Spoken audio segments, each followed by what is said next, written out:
All right, let's kickstart today's evening sharing. Welcome everyone to the E-Student Live Fair Study Abroad Chat brought to you by NUS Global Relations Office, or GRO for short. And thank you so much for being here with us today. I'm Vanessa Ho and I'll be your host for this evening. And joining me today are our fellow NUS schoolmates, Esmond, who embarked on a long-term student exchange program in the US. Hi, Esmond. As well as Huimin, who decided on a short-term summer program in Hong Kong. And we also have Jeremy, a fresh NUS law graduate. Hi, Jeremy. And he's going to be sharing about his global experiences. So he didn't just have one experience, okay? He had two experiences, and we'll be sharing more in detail a bit later. So tonight, you'll be hearing a lot of acronyms and terms such as SEP, summer or winter program, and STEER, but not to worry, we'll unpack all of these for you. And these are some of the many global programs brought to you by NUS Global Relations Office, or as mentioned earlier, GRO. And you can find out more information in our Instagram at NUS GRO over here. So how do all these programs come together? So GRO foster partnerships with over 300 universities in over 40 countries around the world. And that's how GRO offers a lot of destinations for you guys to choose from, ranging from the super exotic South Americas to Europe and Middle East and many, many more destinations. And all these will take your education to the next level. And we are also very heartened to receive a lot of interesting burning questions from you guys through the email.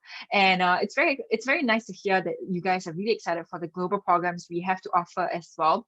We'll be answering some of the questions as best as we can in the middle of each presentation, as well as at the end of today's session. And other than that, we have other platforms for you guys to ask your questions as well. And we'll be sharing about all these platforms towards the end of this session. So without further ado, let us introduce our first speaker, and that will be Esmond. And he's my fellow schoolmate from NUS Business School, and he's graduating this academic year. And he embarked on an exciting 5 months student exchange program at the University of Texas at Austin, USA. So besides sharing about why you should try the famous Franklin's barbecue, he'll be sharing about how and why he started his SEP journey, as well as his biggest takeaways. So Esmond, take it away. Great. Yeah, thank you, Vanessa, for the introduction. So can you guys see my screen? Okay, perfect. All right, so as mentioned, I'm Esmond, year 4 BBA student. So as you can see here, I spent 5 months of my time at the University of Texas at Austin. So I'll be just sharing a bit about the sort of plan and the strategy going into the exchange program, and then sharing with you a bit about the experience there, some photos, and so you get a feel or flavor of what it's like being in the US. So again, a bit about myself. This is me at some of the orientation camps in NUS. Year 4 business administration, specializing in finance. And I did my SEP, or student exchange program, in year 2, SEM 2. So now touching a bit about timelines here, what we see is that, I started off with the year 1 orientation, of course, did the year 1 summer internship. And then in year 2, SEM 2, then I did my student exchange program. Now, if you think about it, and this probably just, this applies maybe just to business school students or some of you out there, but a lot of this was planned with the purpose of having a strong cap for the summer internships that I was applying for. So that was part of my thought process in terms of where I wanted to put my SEP program. If you were to think about it, the NUS has the first year SU I guess, benefit that they give you. So year 1 and year 2 should be relatively simple. And then really when you start applying for some of these internships, really you're only banking on year 2 SEM 1 mods. So you can sort of strategize and position where you want to go on your SEP program where you have a cap freeze. So that was part of the consideration for me. And then of course, I just finished my year 3 summer internship, and right now we are right here at year 4 SEM 1. It's been a very, very fast journey. And when you guys come in, or those of you that are already at NUS, you'll experience that as well. So why did I choose UT Austin? I think one of the biggest things for me was the module mapping. So the key thing here was that I wanted to clear these 5 specific modules, and I was really looking for a school that allowed me to do that. And UT Austin so happened to allow me to just map these 5 modules straight out. And as mentioned earlier, you get to SU these modules in a place where it's relatively less competitive. And so that was part of the choice. And then secondarily, as you see here, UT Austin is really based in sort of like the central point of the US. So it's a good base to fly out of. The airports are relatively fast. And so if you want to travel, that's part of the highlight there as well. So how did I spend my time on SEP? Well, I wanted to travel extensively.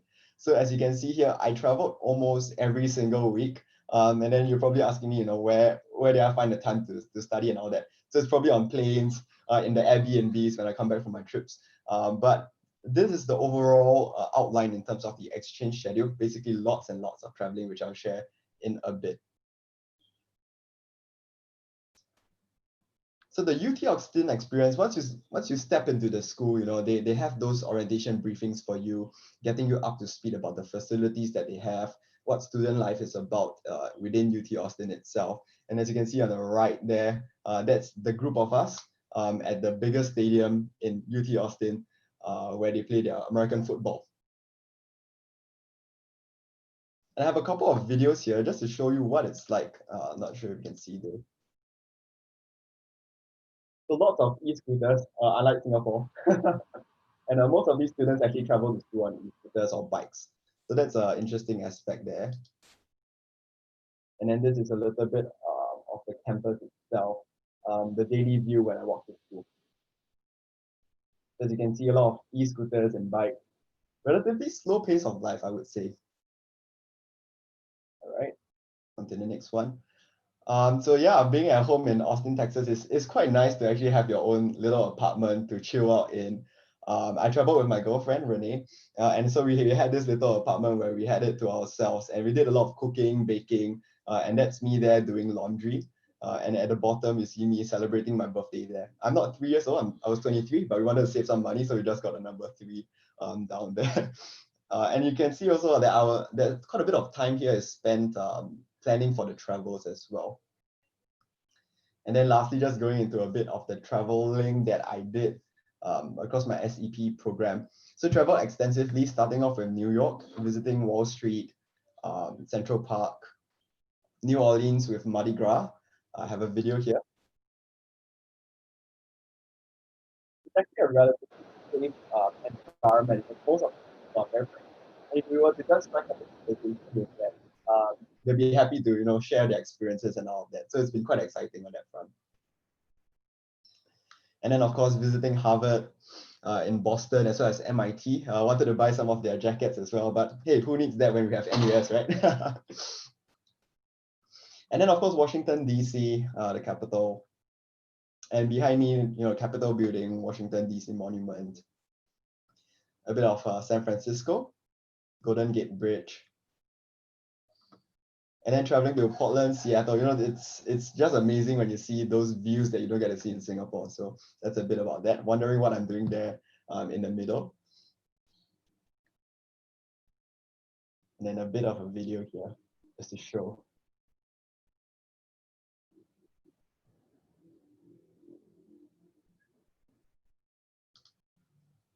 Of course, with Orlando, Disneyland, as well as Universal Studios, Los Angeles, and some of you, if they are into cars, will know RDBLA. And I managed to catch The Voice as well in person. So I managed to see Adam Levine and those guys, which was a very interesting experience there.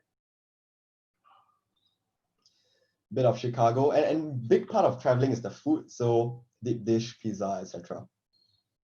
Then just I'll briefly run through some of the photos following this. Can't miss out on Vegas.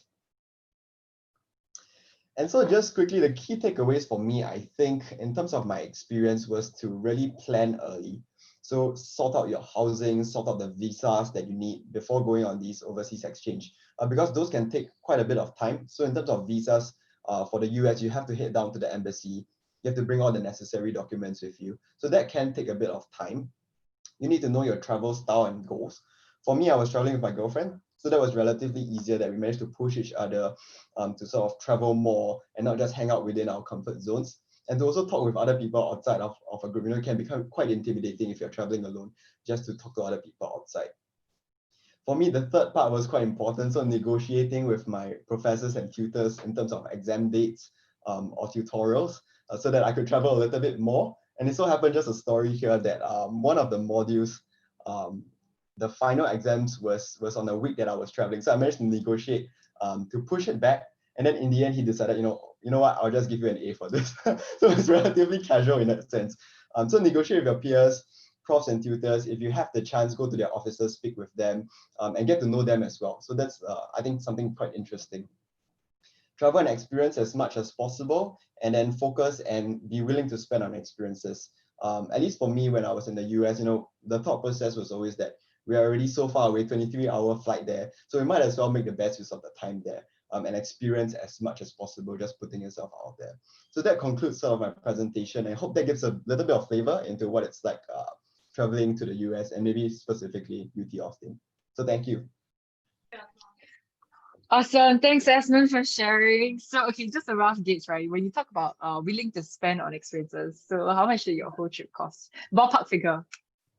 I think it cost me around 16K. Yeah. Oh my gosh. Okay, but that's because you're like balling and going to so many cities, right? So for some of us who might be cutting back on the cost, right? I think Jeremy will be sharing more on a bit more affordable overseas program lifestyle. So if you're not willing to spend 16K, that's okay. Because just wait till the end. Jeremy's coming in third and he'll share with you how to save money while going overseas. Besides that, one of the more common questions asked is, how do you choose your country for SCP, and what are the challenges that you faced during your SCP program? Right. I think as mentioned earlier, the key thing here was for the module mapping. So really clearing the modules that I really needed to clear in my NUS curriculum. And then secondarily, of course, having an interest in North America. So I really wanted to travel the US, see the national monuments, Mount Rushmore, all of that, as well as travel to Canada. So we did do a drive up to Canada, which was really nice, just crossing the border. So those two things, I think, are the main drivers for choosing the US. In terms of the difficulties faced, I think it was relatively smooth sailing. As mentioned, I think one of the key things that you need to do early on is the planning for the logistical side of things. So getting your visas early. That one can hiccup over occasionally. So as long as you do that early, have a good plan. I think that will suffice. Yeah. All right, another question that we have, right, is how do you decide on your accommodation? Because there's some people would choose to stay in hostel within the school, and some people would choose an Airbnb or a short-term lease in some of the places. So what's your advice on that? Right. So one interesting thing is that at least for the US and at least in UT Austin, there was a Facebook group where students would actually lease out. So the students that are already in those schools where they do a 4-year curriculum, they usually have 1 or 2 rooms that are available for students like ourselves over a 5-month period, 6-month period. So you can actually lease from them directly. So through the Facebook group, you can just chat with them and then they can do the paperwork for you.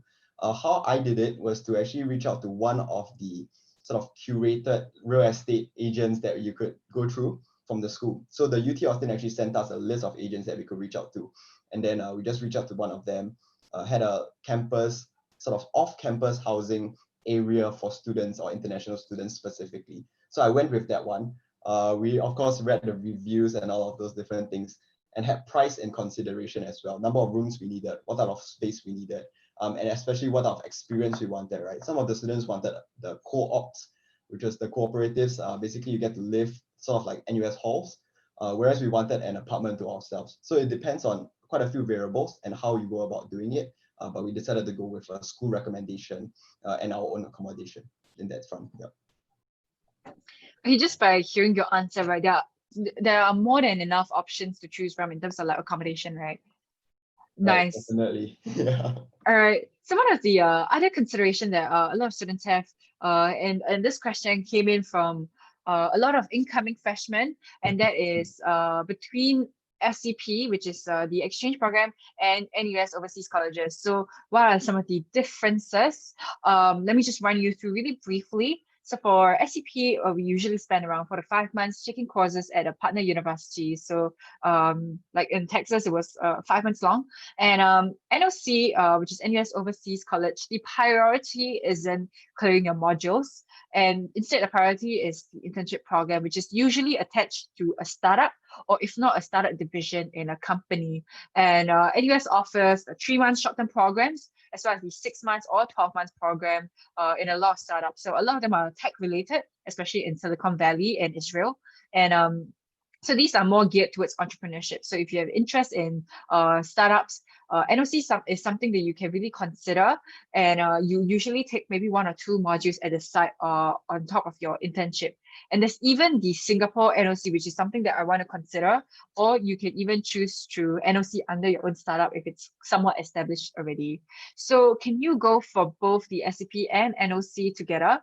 Yes, you can, but of course not simultaneously. And it really depends on your own academic program. And you should just plan it strategically. And NOC is actually under NUS Enterprise, not under Global Relations Office. So if you want to find out more about NUS Overseas College, right, you can just Google it and you can find it in enterprise.nus.edu.sg. But for all SCP related questions, you can come to GRO to get them answered. We got a couple of questions that just streamed in through our Q&A function. So thanks for sending us your questions. I will get to your questions towards the end during the Q&A segment. And I know at this point, a lot of us are concerned about the COVID-19 situation and whether global programs are on hold or carried on. But in fact, the 2020 and 2021 semester 2, which is January onwards, right, is actually slated to proceed. So if all goes well and border controls are lifted, everything will go according to plan. And other global programs like your summer programs will also proceed. And not to worry, for you and your parents, NUS is always taking safety into consideration. And your safety is, of course, the priority before any other considerations. And these decisions will be made according to when things change. So if you want to discuss your study abroad plans with your family in advance, do consider insurance options as well. And also for those people who are planning to go for SCP in January 2021, we hear that a lot of universities are adopting a combination of online and face-to-face teaching after COVID-19. And also social distancing measures are likely to take place in those unis as well. So don't be worried, and you can find all this information at the respective university site. Or if not, you can find GRO. We'll have some virtual consultation that's happening, and we'll share more about it towards the end about all these different arrangements. So if long-term programs are not your cup of tea, you can also consider short-term programs, which can be done during the NUS vacation period, which is your summer and your winter holidays as well. So from the US, let's travel back to Asia, where our next speaker, Hui Min, will be sharing her experience on the Hong Kong University of Science and Technology. She's a double degree student in both economics and computer engineering. And even though she's really, really packed with her academic schedule, she actually found time to do a short-term summer program. Hui Min, over to you. So let me share my screen. Let me know when it's up. All right, great. Okay, so just a bit of self-introduction. My name is Hui Min, and this is my 5th year.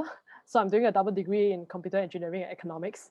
So just to share a little bit more about my experience in the summer program that I went for last year in Hong Kong to the Hong Kong University of Science and Technology. So so let me show you why I decided to do a summer program. So as you guys know, DDP double degree program, the schedule is rather tight. So this is usually a 5 years program. And with it being a 5 years program, it's already rather packed itself.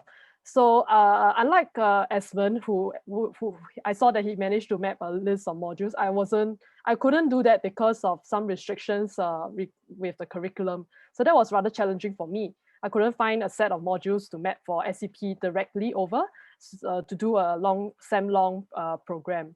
So for me, then came the opportunity to do a summer program, which I was rather excited for, because I thought that it actually provided a similar experience abroad as SCP, although the duration is a bit shorter. So that's the trade-off, that you could do like a fewer modules on the summer program.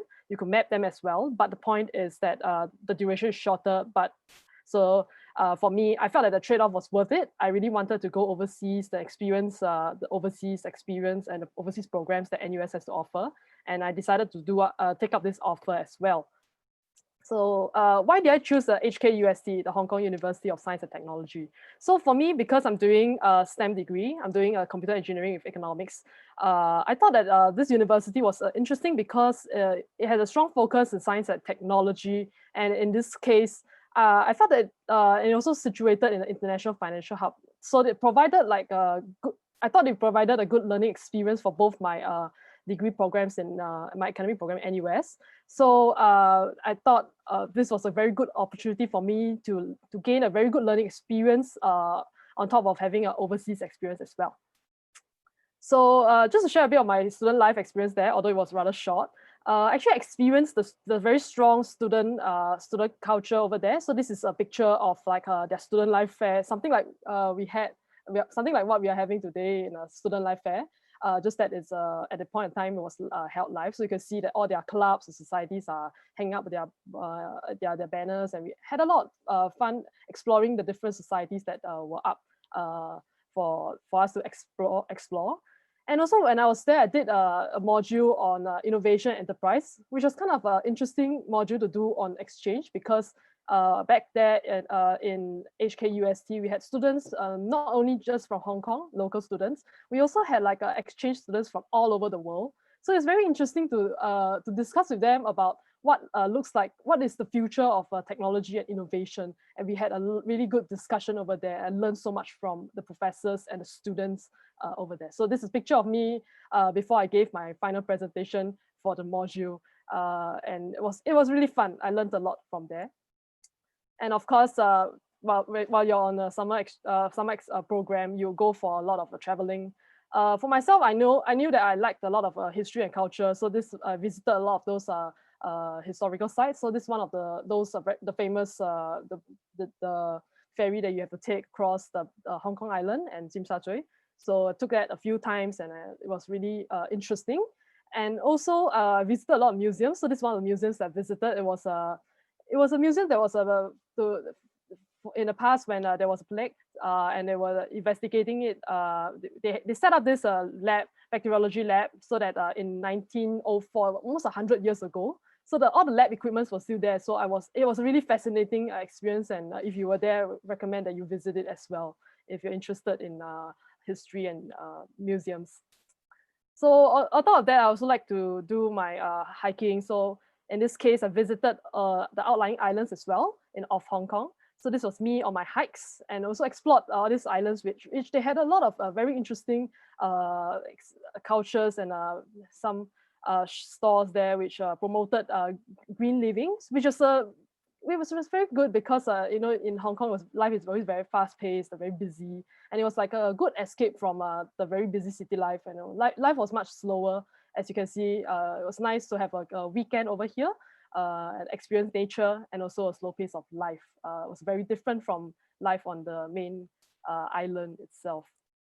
So just to summarize my sharing today, so some key takeaways for students who are interested to do a summer program, short-term program. So I think you should choose like a location that you're really interested to explore. For me, I was always interested in how it was an East meets West place, a fusion of Western and Eastern cultures. So it was also very uniquely Hong Kong there. I visited it, and I felt that I learned so much more than what I see on the websites or reading or from wherever online. So I really truly experienced the East meets West culture over there. And it was something that I thought would be very good for students who are interested in working in future in, let's say, Hong Kong or China. And also I made a lot of friends with the local students and exchange students from all over the world because I think it was a very attractive site for a destination for students to visit as well. So instead of having like just an interaction with local students, you had students from all over the world joining you in that destination as well. And also, I think I would encourage all students, no matter, because I think nowadays a lot of students are pursuing a lot of multidisciplinary courses, double degrees, majors, which may limit your choices of SCP programs. So not to fear, there's also a short-term programs that you can choose to gain some valuable life experiences abroad, which are helpful for you for your whole life, I think. And for me, because in Singapore, we are very sheltered from, let's say, a lot of natural disasters, etc. So when I was there, I actually experienced my first typhoon experience, which was a little bit scary for me because I was living in Singapore all my life. I never knew what to do in such a situation. So when there was a number 8 signal that was raised, we know that shops will have to close within 2 hours and the public transport would stop as well.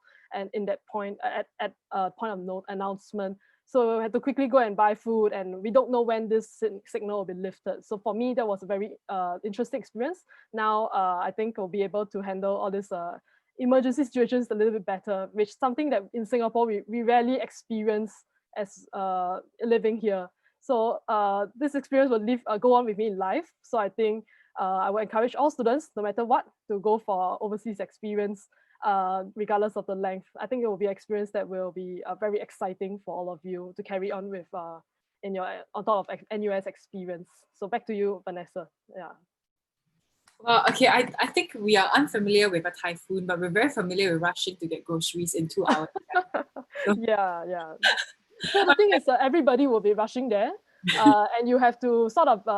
It taught me actually I shouldn't just buy it within 2 hours of notice. I should just also be prepared for the emergency, which happens like quite frequently as well. So it's like do your homework, and if you know that this kind of thing will happen in the place that you're going to go, there's some things that you have to take note as a local. Then please do the necessary homework as well. All right. Even though how long was your entire program?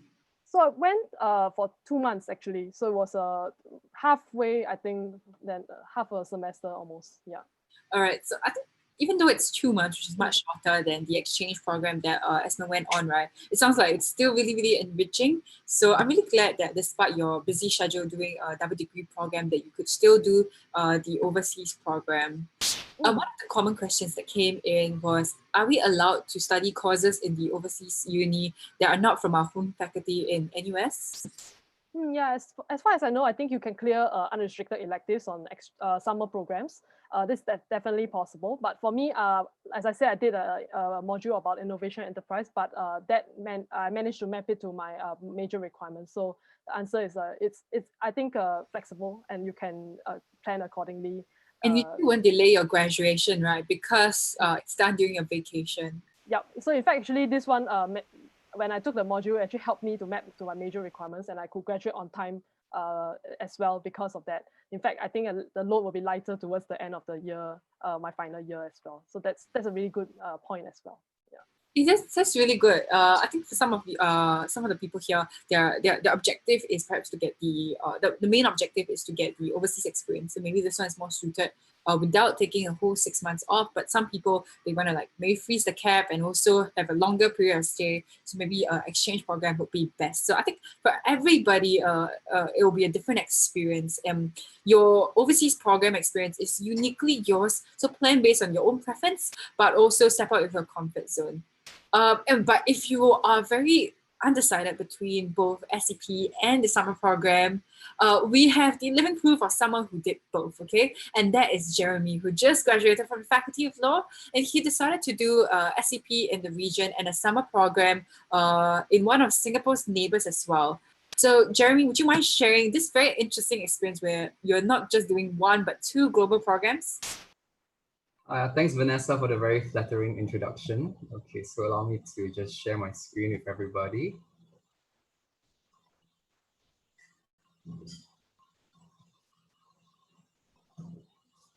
Can everyone see my slides? Okay, so for any of you that are curious about what this slide background is, so this is basically the Avatar Mountains. So if you guys are fortunate enough to go to China, please do visit it. The picture doesn't do it justice. Okay, so on the presentation proper about me. So as Vanessa has so kindly introduced, I recently graduated from NUS. I haven't started working. I'm actually preparing for the bar examination. But something that I'm doing concurrently is actually studying Bahasa Indonesia. And I actually decided to do this consistently after my summer program to Indonesia because of what I thought of the potential of Indonesia as a country and also the language. So moving on to my general thoughts about China and Indonesia and Southeast Asia as a whole, the reason why I chose to do a exchange in China and a summer program in Indonesia is because firstly, I think it's important for Singapore to understand our immediate neighbors, around ASEAN and China, because that is where ultimately our geopolitical fate, if you will, lies. And I think it's interesting to note that even in the midst of the COVID-19 pandemic, cooperation between China and ASEAN countries have still maintained or even increased, not only in the fields of the economy and industry, but also such as the race to find a COVID vaccine. And I'm sure some of you that read the news, maybe you are concerned with the increasing US-China tensions. So the last point I'd like to make is that going on exchange, be it in the US or China or anywhere else, will allow you to carve a niche for yourself and will allow you to have an opportunity to not be tied to the Singapore market, but to instead serve as a bridge, a cultural bridge of sorts in a world that is still as interconnected as ever. So since this is something that I should answer because I'm lucky enough to went for both programs. So I was very lucky that the exchange and the summer program actually just fell very nicely into my timetable. But I think on this note, I wouldn't say that I prefer one or the other. So if there's anything you guys take away, I want you guys to remember that any overseas experience is worthwhile. And it's always good to actually learn beyond the classroom and beyond the safety of Singapore. And of course, you guys will also consider things such as cost and also whether a place is available and also whether you guys are interested in the culture and the places of interest that are available in that country. And something I like to emphasize is to read up and don't be afraid to ask around, asking your seniors and also your very friendly gyro advisors. And the last point I like to make on this slide is because when all of you guys want to apply for exchange, inevitably you guys might ask your friends, hey, where are you going? Like, can we go together? And I like to say that, don't be too concerned with going with your friends or sticking to, like a group of local Singaporeans, because I think that defeats the purpose of going overseas. I think it's also important to actually make friends and also get out of our bubble, as what the Esmond and Hui Min have mentioned previously. And personally, for me, I think being able to interact with Chinese and Indonesian students actually benefited me even after I finished going overseas, because I was able to interact and bridge the gap between Chinese students and Indonesian students that actually came to Singapore on their own exchange programs. So it's like, it's like my exchange never ended in that sense, which is something that I think you guys should think about as well. Okay, right. So picture time, you guys' favorite part of the presentation. Okay, so I actually went to Tsinghua University in China. So just a little bit about the school. I mean, I'm sure some of you guys have heard about it before. So it's a very big campus. So over here at the top left, you guys see some of my friends. We actually have to cycle every day to and fro to class. So for you fitness junkies, I think that's a very good thing to take note of. And also, this school is very big with a lot of very historical monuments, such as the old school gates, the concert hall, as well as this building in the center, which was the Faculty of Law in Singapore. And I think something that is very close to our hearts is food. And I must say that food in China is especially wonderful. Just look at the pictures, I don't have to elaborate. Okay, more food, it just deserves 2 slides. And just to give you guys a flavor of some pictures of my experience. So I think there's a stereotype that China is a very cultural kind of city, a very cultural place, a lot of temples and all that. And while that is true, China also has actually a lot of modern cities of different sizes, big and small, that appeal to like anybody. So at the bottom left, you actually see the Starbucks Reserve Roastery in Shanghai, which is a city that I recommend everyone to pay a visit to. And because of how big the country is, the weather is very different at different areas. So there was even a time for me to go skiing, as you can see. And so these are just more cultural places that I just wanted to show everybody. And besides going to many different places, I actually managed to visit my family in China. So actually, one of the reasons why I chose China is because my dad was working there, and of course, he was one of the reasons why that he was one of the people that actually persuaded me to go. And yeah, I mean, it's just a good place for like a family trip. And on the topic of cost, because of the exchange rate, like the China shares with the SGD, I actually didn't spend too much, even though, and I wouldn't say that I was a very frugal person as well. So that's something to consider as well for those of you watching. Okay, so now moving on to Indonesia. So I actually went to this university called Universitas Pajajaran, or UNPAD for short. So this summer program is a bit special because it's only about 2 to 3 weeks long, and it's focused on ecotourism.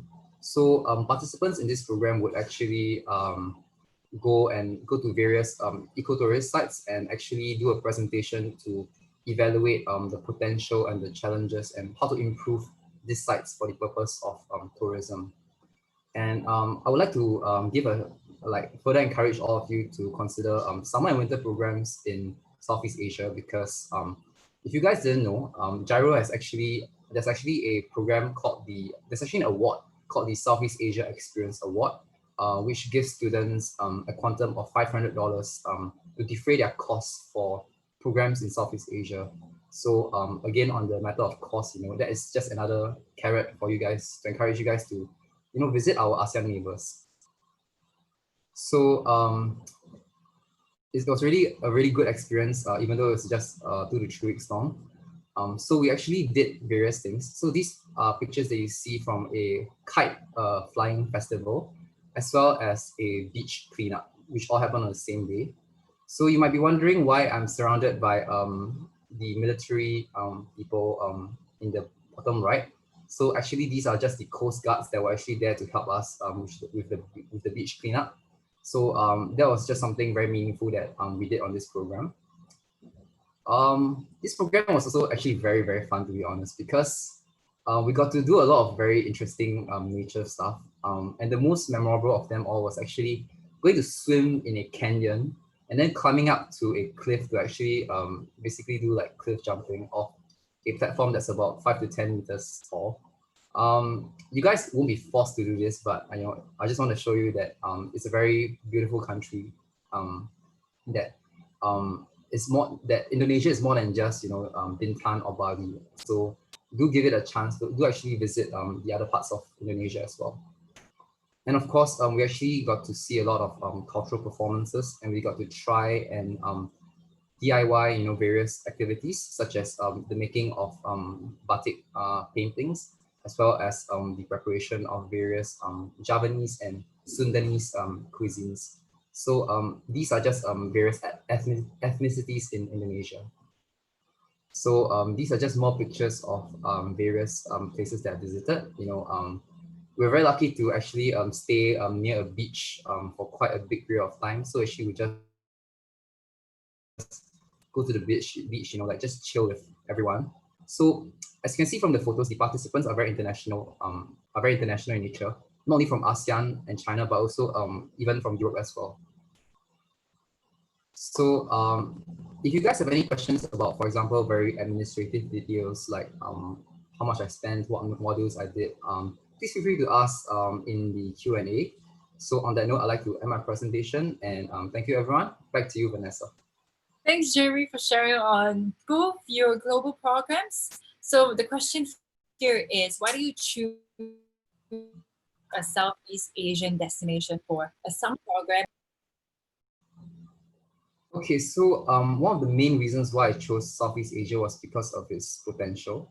So if you guys don't know, Southeast Asia is actually a place with a lot of startup growth in recent years. And because of how, because Singapore is within Southeast Asia, it's actually very important for us to stay integrated to ASEAN.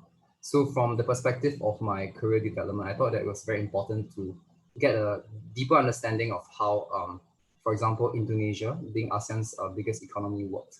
And of course, like I mentioned earlier, the Southeast Asian Experience Award, which helps to defray the cost of summer and winter programs in Southeast Asia.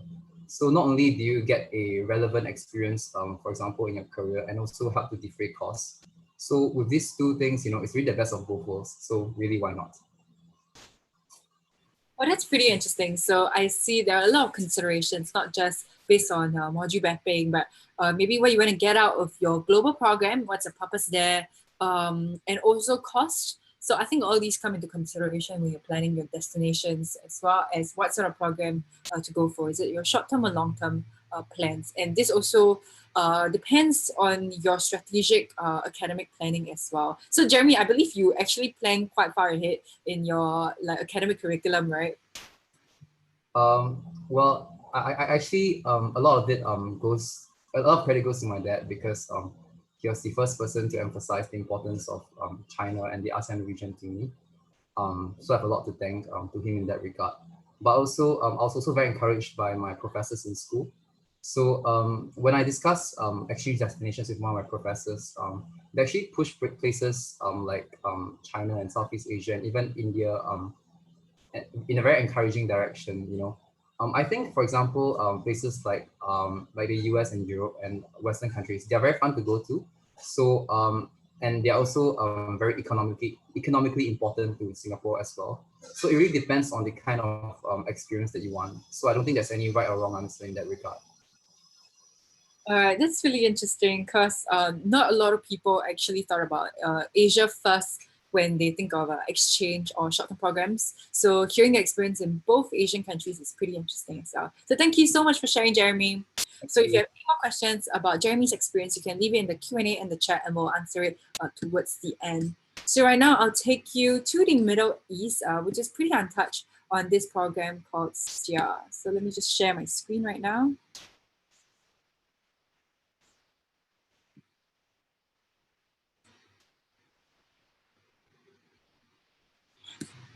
Okay, so I went on a June 2019 trip to STIA, Israel, and Jordan. And STIA means Study Trips for Engagement and Enrichment. So it's around 2 weeks program in different countries, and they have it in pretty much every single vacation, your summer, winter, and also every STIA trip has a different theme and a different destination. And my theme was innovation and entrepreneurship, creating sustainable solutions for marginalized communities. So a brief introduction about myself.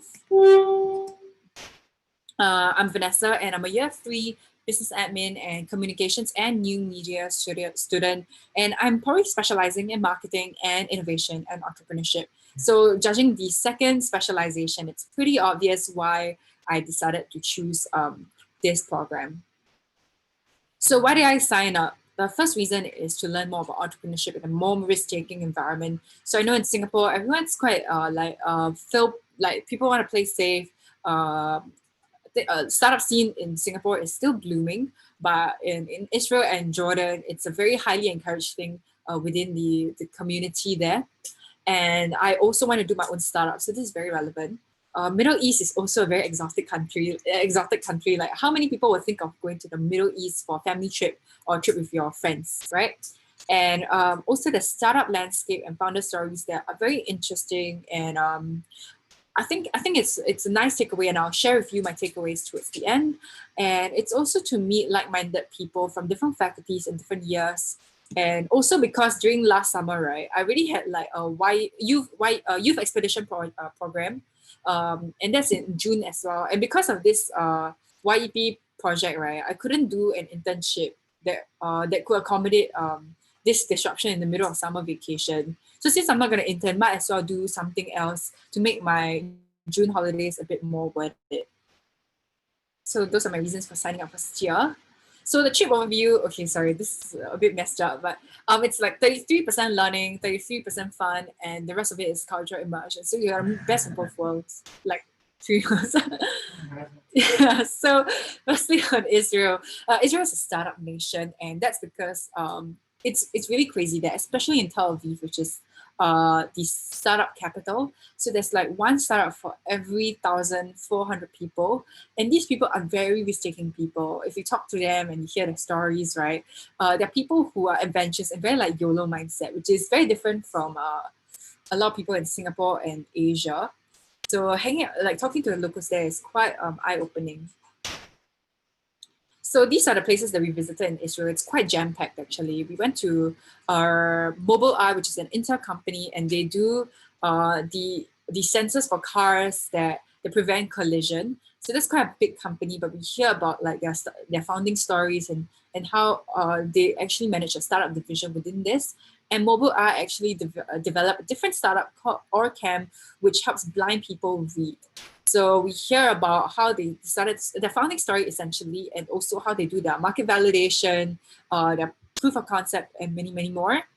We also visited this startup called Mobile ODT, and they developed an affordable device to detect cervical cancer and many other cancers as well. And we also talked to some of the NOC students who are based there, and then they shared with us their experience working in an Israel company as well. And other than that, we also visited a couple of NOC students, and they shared with us how's it like being in a startup of like 3 people. So the NOC student really played a huge role in the startup itself. We also visited the Hebrew University of Jerusalem, which is I think where like Einstein came from, and also Technion, which is a tech university based in Tel Aviv, a very modern uni. We also visited Present Tense, which is like a non-profit organization organized by the government to promote entrepreneurship in a less developed area in Israel. So of course, the food there is really, really good. And we had a lot of hummus and chickpeas and a lot of food. The serving portion is huge. A lot of Mediterranean food. The only caveat is that it can be a bit pricey. So an average meal costs around $20. So some meals are covered in the program, and some meals like you choose on your own. And it was really nice because most of the meals we actually ate as a whole group of like 19 people. And the 2 profs that came with us, one is from GRO office and one is an NOC in charge. They're super, super fun, and they introduced us to like the best spots in Israel to like eat or drink, because they're seasoned people in Israel, and it was really fun. So we treated them like our friends in this journey. So these are the places we visited. Honestly, like, okay, this is like increased saturation, increased contrast photos, right? But when you're physically there in these 2 spots, Haifa and Jaffa, it's really, really beautiful as well. Israel is surrounded by waters, and they have very nice like vintage architecture and very nice urban landscapes. So very picturesque. We also went to Tel Aviv, which is the more modern side of things, where all the startups are concentrated there. So it's very international, kind of like Singapore, where you have a lot of expats working there. And Jerusalem is more like historical, where you have all the historical structures there, and people go there for like religious purposes as well. So we stayed in both countries for half of our Israel trips. And our next pit stop is Jordan, which is like a drive away from Israel. And this place is really full of heritage, and the entrepreneurs there really enjoy really strong support by the government, whether it's a non-profit organization, universities, or many, many more. So in Jordan, right, we visited the Arab Al-Amal Cooperative, which is started by the Queen, and it's basically a cooperative to help like village women be a bit more entrepreneurial, so they can do like handicrafts and then sell it and make a living for their families. So this is more like on the ground work, and we can see how the government has a role to play in their entrepreneurship journey as well. We also went to the Central Bank of Jordan, and they told us about some of the funding and schemes that they have to help people without capital do a startup, which is really interesting. We also went to the University of Jordan and several other pit stops. So one of the highlights, right, is the fun part of it, which is visiting the desert, and that's Wadi Rum. This is one of the largest deserts, and it's really nice. We went on a ATV, which is really fun because you sit at the back of like you sit at the back of a pickup truck, right, and it goes down really fast down all these dunes. Super fun, and this is where a lot of the movies were filmed as well. And I think we had a campfire there as well. And then the most interesting part also was Petra, and this was where a lot of like cool movies were filmed here, like Indiana Jones, and many more movies were shot in this really iconic UNESCO heritage site.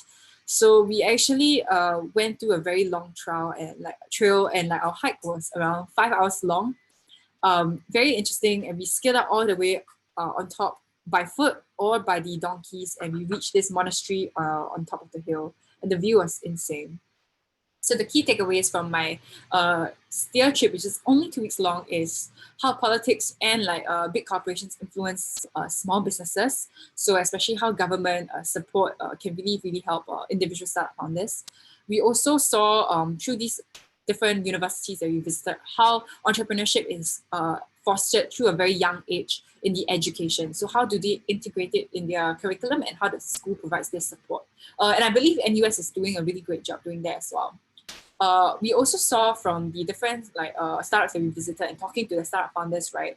What were these founders' attitude and also their founding stories? Like a lot of times we see the beautiful side of things, like $1 million exit, this kind of things, but we never really hear the hardship behind building this startup. We also met a couple of like NOC students there, and they told us about their NOC experience and how was it like living there, and also being like very prominent role in the startups. Also, it's very nice to see the entrepreneurial community there and how everyone's really supportive, and also immersing in the history and culture of Middle East. It's really like a once in a lifetime journey for me. Some tips if you're going for a short-term trip, right, is to take notes at the meetings that you're going. You're gonna have a lot of meetings with startup founders and the university and the banks, etc. And it's good to like save your notes and your biggest takeaways, because down the road you might forget a lot of these things that they shared. But if you take them down, right, it's something that you can look at when you are starting your startup or going for your NOC. So take as many photos as you can. Ask as many questions as you can at every pit stop, because the founders really like answering questions, because it really shows interest, and they don't know what you don't know, so it's best to speak up and be very vocal when you have questions. Another tip is to make as many friends as you can from the steer group. So there are different people from different batches, including master students as well, and they're all from different faculties. So do hang out with them throughout, and not just stick to a small group of people, and also stay alert and stay safe. So some places are a bit more vulnerable to like pickpockets, so be very alert throughout the whole trip. And also at the end of the trip, right, it's best to write a reflection at the end of the trip of all your learning points, like your blog, your personal reflection, LinkedIn article, and many more. I actually wrote an article on the NUS site, and I can share with you that in the chat later. And the last tip I have is to share your journey with your friends. So whether it's coming back and telling your friends all these stories, or sharing them online on Instagram, right? Not a lot of people get a chance to go to Middle East. So it's something that I'm pretty sure that your friends will appreciate hearing more from. So that's it from me. I know a couple of you guys have questions that we might not be able to answer during our Q&A section later, and you guys might have some bit of uncertainty. So Hui Min, would you mind sharing about the virtual consultation that GRO has to offer? So, okay, I just shared my screen. Let me know if it's up. Okay, great. So understand that maybe in the interest of time, we'll just answer some questions that are more popular and more, and for those questions that we might not have time to answer, maybe this service will be a really good option to consider, because we have peer advising leaders, also known as PALs. So we have this Ask a PAL service, which is a virtual consultation. And the good thing about this is that if you have questions that are, let's say, specific to your case, you would like to have a second opinion or something like that, someone to talk to just to figure out your overseas experience, planning, etc. You can join us on this Ask a PAL virtual consultation. It's a live chat service. So you can also sign up here, this link. And this virtual consultation will be held every Tuesday and Thursdays in this semester. So when you're going to register, just log in with your NUS email just to ensure your identity, and we can allocate you a slot, and we can chat with you a little bit more personal, as opposed to this webinar, which we only can answer questions that we are not too sure maybe who is target audience in a more general, we can only answer in a more general sense for everybody. So I encourage all of you, if you have questions that are unanswered or just want to speak to somebody, feel free to go and register for a slot so that we can speak to you and understand you a little bit more and share with you the most relevant information that's to your own course programs and your interests. So back to Vanessa, would you like to answer the questions that we have currently? Okay, thanks for sharing about the virtual consultation. Okay, so some of the questions that I want to answer would be about STEER firstly. So can you map your credits and modules in STEER? So the answer is no, because it's only a 2-week trip, unless it's really indicated by the faculty, but most of the time, no. Also, would there be STEER programs conducted every academic vacation breaks? And the answer is yes. It's typically held in the June to July vacation or the November-December vacation. And each STEER is around 2 weeks long, and there will be new destinations introduced every single year. And more information can be found on GRO website or social media as well. So what if you want to do both SCP and STEER? Can you do both? Actually, you can. You can choose a combination of SCP and STEER, or SCP and the short-term program like what Jeremy did. So you can really do both if you plan your calendar well. So, okay, let's head on over to our Q&A segment. So a couple of you guys have left us questions in the chat room as well as the Q&A function. And let me get to some of these now. So one of the most common questions that we received, right, is about language barrier. So for exchanges in places, example, Germany or France, right, do you have to have basic conversational skills in the native language as a prerequisite? And the answer is it really depends on the host university. So the Center of Language Studies, right, offers a number of language courses, including German, French, Korean, and Japanese. So if you want to go to a non-English speaking countries, right, you can consider taking out these language modules at the CLS or at external organization to prepare for your SCP. But I mean, it's not a mandatory thing. You can go there without English, without the native language experience as well, because a lot of the courses will be conducted in English, but it will also offer you a different experience knowing the native language. So do look up and research on what partner universities you are planning to go for, and also whether the modules are taught in English or not. So the next question that we received is, where can we check the list of summer program available for the upcoming summer vacations? So this one is all on GRO website. So we'll be sending the link in the chat room here so you can see. It's under the NUS website for summer winter program. And of course, for now, right, we are offering a lot of online summer programs. So once the world has gotten over this COVID-19 situation and all the travel borders have restrictions have dissolved, right, you can look forward to a lot more summer programs. And all these will be updated on the GRO website.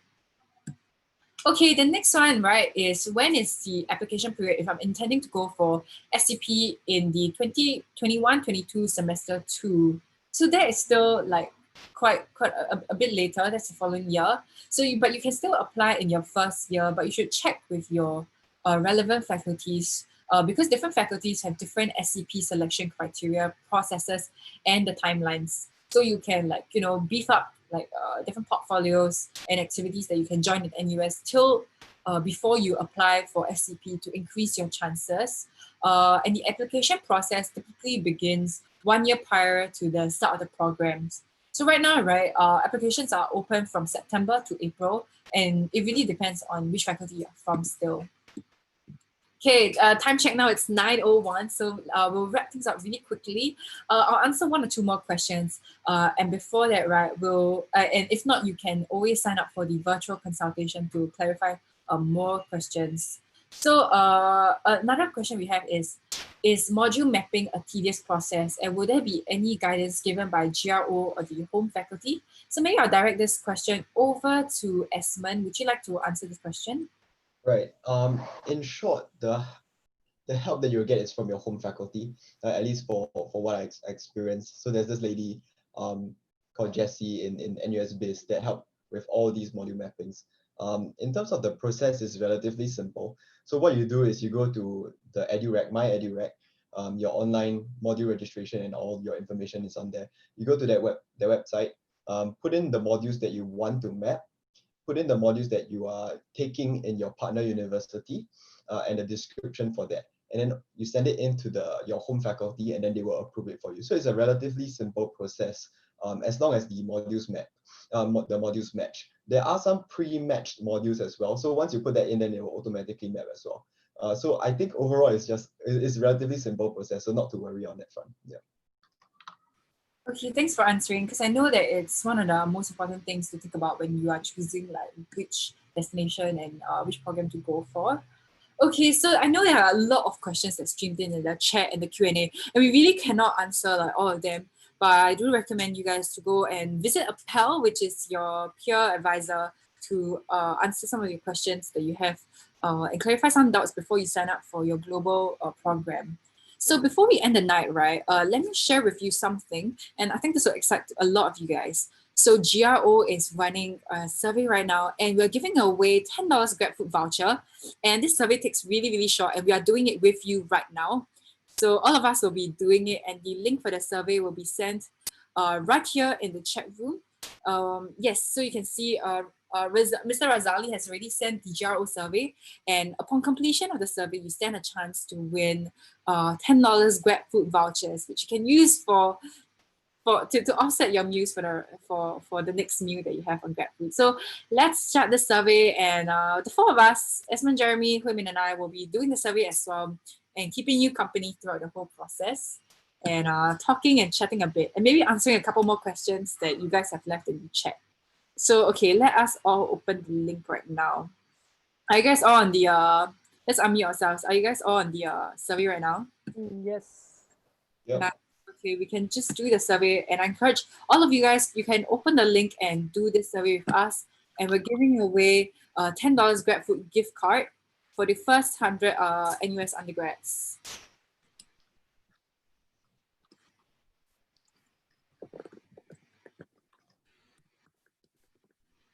Are there other like exchange programs that we haven't really touched on? Because I think this is quite comprehensive. We've seen the long-term program from Esmond and Jeremy, short-term programs for Hui Min, Jeremy, and myself. So I think this is quite interesting. Any other like key takeaways that you want to share with our largely incoming freshman audience right here? So maybe I'll just share a little bit. Like for me, I had to plan very early ahead. So one mistake I made was that I didn't think about this earlier. I thought when I was in year one, never mind lah, still got a long time to go. Oh, then suddenly years really flew by, and then I realized that I should have planned earlier, so that I can actually get a list of modules like Esmond to map over. So if I were to do this again, I would have started way earlier, or at least had questions coming in my head. So yeah, maybe the rest will have anything to share about this. I guess for me, module mapping was quite simple, but of course this is contextualized to my faculty, because just to disclose, my faculty actually allows you to map over to NUS dummy modules. So even if your module on exchange doesn't match anything that you can do in NUS, it doesn't matter, because you're mapping over to a blank NUS module. But of course, this might not hold true for other faculties. Yeah, so it differs from faculty to faculty. So at least like it's good to understand in the perspective of your course and your major itself, to do your homework earlier on, so that you know what options that you can do and plan ahead. Yeah. And also, I guess since one of the questions was on language, so I guess this is relevant to China. So maybe one question that people might have is, what are the lessons like, right? So generally speaking, as an exchange student, you actually get to choose some English lessons, with the trade-off being that there'll probably be less options for you because of the nature of Chinese being the lingua franca of China. Like, yeah. So for me, actually, I did all my modules in Chinese. So that sounds really scary, I know. But I think it allowed me to improve my Chinese really by leaps and bounds, because prior to going to China, my Chinese was honestly quite bad. But now I think it's pretty decent, I would say. So that's something to I mean, it's something that if you make the most of it, and honestly, if you just keep at it, I think it's good, to it's always good to learn, like to be competent in a few languages. Well, actually, that's one of the reasons why I was considering going to like Beijing or Shanghai for like either an NLC or like an overseas internship too. Cool. Yeah. Wait, how about Hui Min and Hong Kong? So Hong Kong is something similar, just that the only challenge is that because they use traditional Chinese. So the only difference is that because we are used to learning the simplified one, and then when I was there, the good thing is that the science and everything are in two languages, English and also the traditional Chinese. So the only challenge is that they actually let's say if you go out, most of the people speak Cantonese. So it'd be good to like maybe pick up a little bit, a few phrases here and there, so that your journey there is a little bit smoother. Or otherwise, just identify yourself as an exchange student, and most people will be happy to maybe be a bit more patient with you, and also to listen to you, what you have to say. And also, if you speak English generally, most people will be able to understand what you're trying to say. Or you could just approach someone who is walking by and say, I'm an exchange student.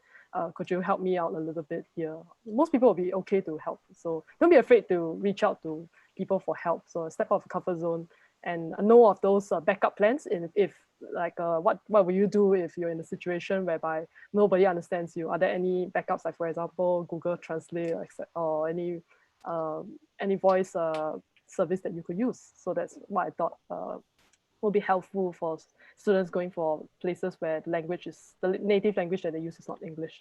Yeah. Nice. I'm scrolling through the chat, right? Okay, I hope you guys are like halfway through the survey at least, or like almost done. I know, sorry if you're a bit distracting. But anyway, right, all the links can be found here. And if you are a bit lost on the links, right, you can always maybe DM NUSGRO Instagram, or book a virtual consultation if you want something more thorough. So I just want to add on a little bit. So for the virtual consultation, I think the more I forgot to say just now that most of us who are helping out with the consultation are students actually. So we went through the whole process, and maybe we could give you a little bit more advice in a student's point of view. So if you have any questions that let's say you just wanted to chat about it, feel free to go for the virtual consultation as well. Yeah. Right. Over to Vanessa. That's a very good question. Do we still have to pay tuition fee even if we're going to SCP, NOC, or summer exchange? I think this is a very separate fees. I know for Sphere, it's just a one-time off payment for the trip itself, and there's also like subsidies given by like I think some government organization like subsidy that offset like $800. Wait, for Esmond, like how is your tuition fee? Like was it a separate thing or? Oh, so for tuition fees front, it's the same way you pay to NUS. So NUS will cover, I think. So basically you don't need to pay to the partner university, you just pay to NUS. NUS tuition fee, right? So yeah. So I think it's simple there. And for NOC, I know from my own knowledge, right, is that of course, because you're interning, you get your intern pay. But right, if the school decides that your intern pay, like example, in some places that pay a bit little, or like the company pay very little, right? Of course, NUS will try to fight for as high pay as possible. But if the school decides that your salary is lower than the cost that it takes to live in the country, then NUS will help you like make up for that differences, so that you earn at least enough to cover your living accommodation expenses there. That's pretty interesting if you're thinking of going for NOC. So there's another question on how people are selected for SCP summer program. I think for SCP it really depends on different faculties, so you have to look it up faculty by faculty basis. And the question here is, does your chances decrease for another overseas program if you have already gone for one?